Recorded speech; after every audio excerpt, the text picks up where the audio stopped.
আসসালামু আলাইকুম রহমতুল্লাহ। কেমন আছেন? আশা করি সবাই ভালো আছেন। আজকে আমি আপনাদের তুলে ধরবো আসলে আমি নিয়মিত যে কাজ করি সেগুলো আপনাদের মাঝে কাজগুলো তুলে ধরার জন্য আমার আগ্রহ হয়, কিন্তু ভিডিও করার কারণে তুলে ধরা হয় না। আজকে আপনাদের তুলে ধরবো।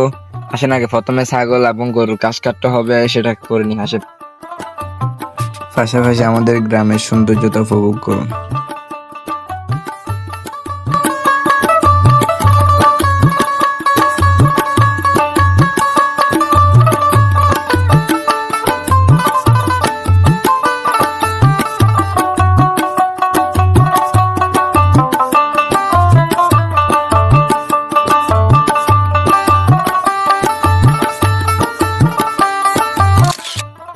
ভিডিও দেখে আপনাদের হয়তো বিরক্ত লাগতে পারে, কারণ ক্যামেরা একটু দুর্বল দেখাচ্ছে। এর কারণটা হচ্ছে ক্যামেরায় ময়লা ছিল, আমি এটা আগে খেয়াল করিনি, যার কারণে একটু কষ্ট করে মেনে নিবে।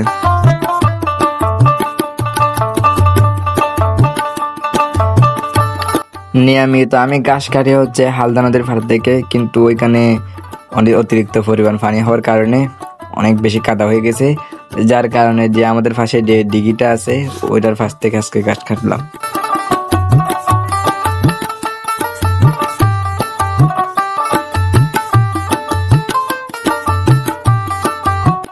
এরপর অবশ্যই আমরা ছাগলের জন্য অনেকগুলো ঘাস সংগ্রহ করলাম, যেগুলো ভিডিওর মাধ্যমে তুলে ধরা হয় নাই।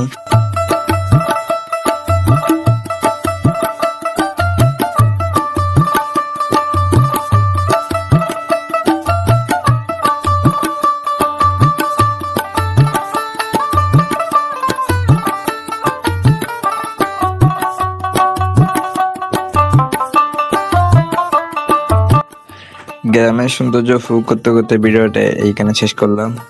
সবাই অপেক্ষা করবেন পরবর্তী ভিডিও আসার জন্য। আসসালামু আলাইকুম রহমতুল্লাহ।